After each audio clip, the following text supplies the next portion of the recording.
Indian economic updates.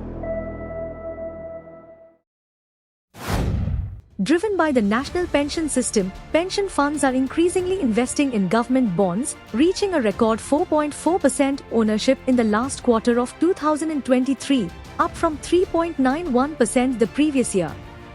This shift towards sovereign debt is attributed to the allure of fixed income gains and high equity valuations.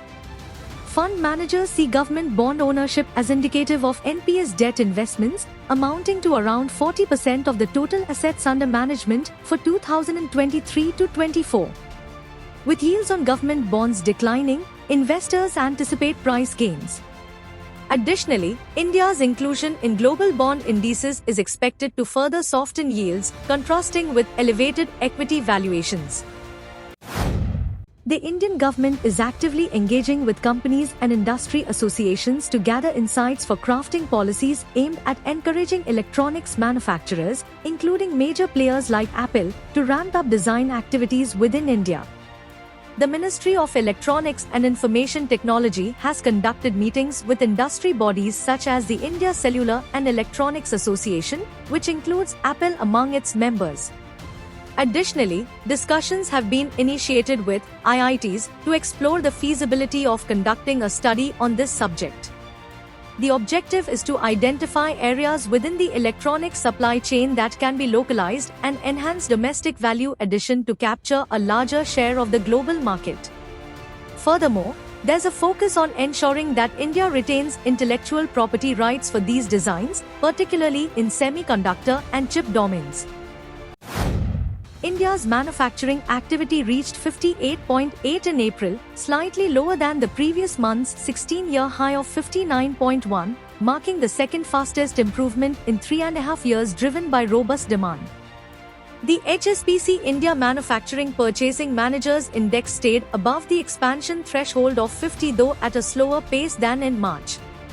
Despite a 3% decline in merchandise exports to $437 billion in FY24, the government anticipates a recovery this fiscal year.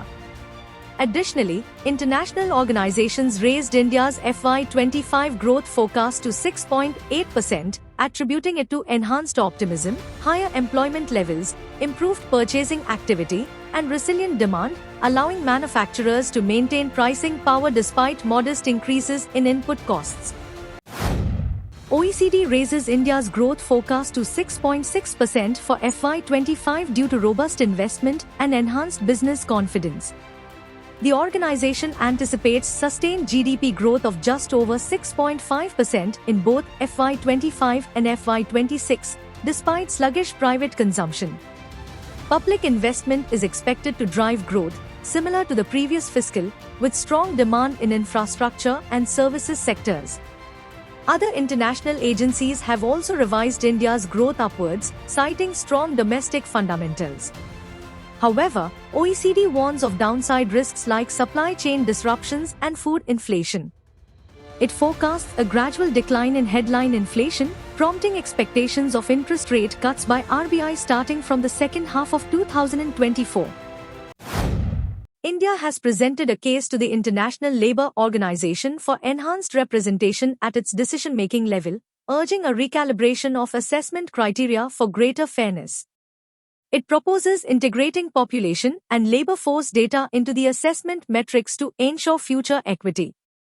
Citing India's advantageous demographic profile in addressing global labour needs, the nation advocates for increased Indian presence in the ILO's leadership.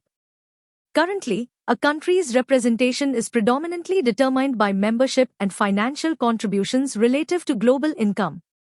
India initially raised this issue at the General Assembly meeting in March and intends to further champion it at the upcoming International Labour Conference.